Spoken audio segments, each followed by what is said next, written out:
any major life event like the birth of your first child or your wedding day, I remember with perfect clarity how I was feeling when the main plot twist of Bioshock occurred.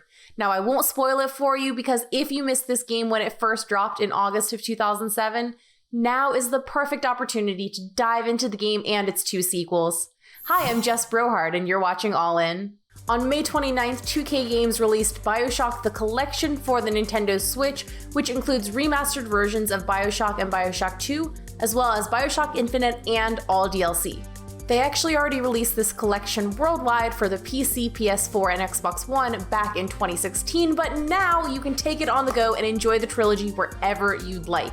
And if you haven't hit any of these titles on your own yet, here's what you can expect. In Bioshock, you take on the role of the protagonist Jack as he discovers the dystopian underwater city of Rapture in the year 1960, which is about 2 decades after it was built and just 2 years after everything goes wrong.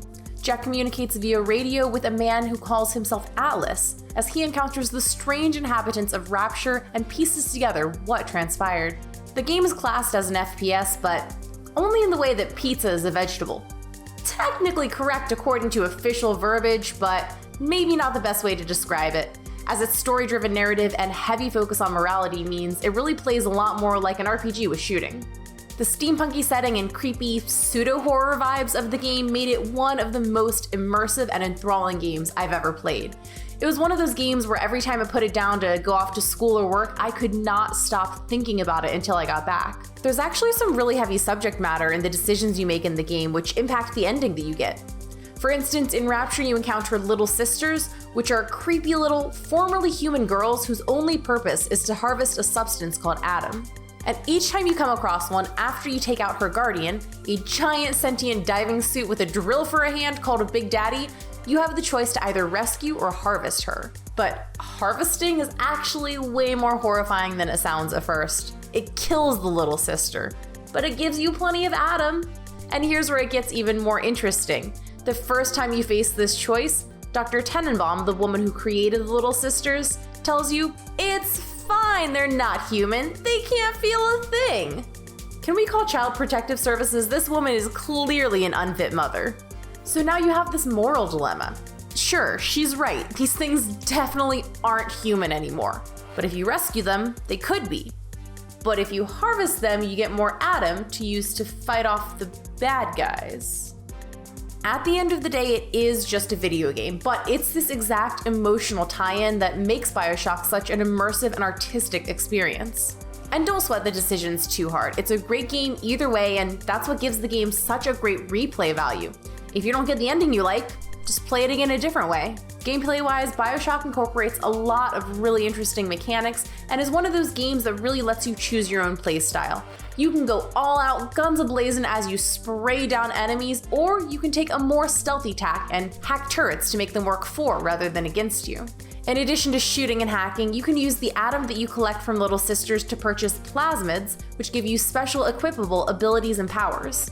These further enhance that customizable playstyle that I was talking about. For instance, you can equip a plasmid that lets you hypnotize Big Daddies instead of having to fight them, or you can use an electro bolt to open locked doors instead of having to solve a minigame to hack them. All that's to say, the term FPS does not encompass all of what Bioshock really is. Bioshock 2, released in 2010, takes place 8 years after its predecessor, but otherwise features a pretty similar setting, style, and gameplay. This time though, you take on the role of a Big Daddy. And just like the first game, Bioshock 2 gives you different endings depending on the choices that you make during the game. Overall, it was very well received, but it did draw some criticism for having a bit of a slow start and following too closely in its predecessor's footsteps. But when you have a world as intriguing as Rapture, I can see why the devs would want us to experience more of that history and story. Which brings us to Bioshock Infinite, capping off the trilogy in 2013. This time though, things take a bit of a turn as we turn back the clock to 1912. We finally leave Rapture and take to the skies, but it's out of the frying pan and into the fire, because Columbia, the floating city where Infinite takes place, isn't much better off. Once again taking the role of a fully human character, Bioshock Infinite turns the plot progression inward as it hands you the role of Booker DeWitt, a disgraced private investigator who is charged with the following ominous task: bring us the girl and wipe away the debt. And unlike in the previous 2 games, this time we actually get a glimpse into the personality and backstory of the protagonist along the way. And as much as I loved the story in the first 2, being able to connect with the main character like that makes it all so much more meaningful. Sure, he's not perfect, he's made mistakes, but haven't we all? Infinite uses similar gameplay systems as the first 2, but introduces a few new mechanics like skyhooks, which are used to get around on the aerial rail system in Colombia, and are pretty much the most fun method of transportation in any video game. They also modified the plasmid system and reintroduced them as vigors. Sure, you drink them instead of injecting them, but it's pretty much a different method of delivery for the same end result. And as well received as the first 2 Bioshock games were, Infinite performed even better, being named Game of the Year by 42 different publications and earning numerous other accolades for its gameplay, soundtrack, and voice acting. And once you play it for yourself, you'll definitely see why. After you've played through Bioshock the Collection for the Nintendo Switch, hit me up on Twitter at JESS BROHARD and let me know which ending you got and who you decided to throw the ball at. You'll know what I mean after you've played all the games. That's all from me for now, but stay tuned for more All In.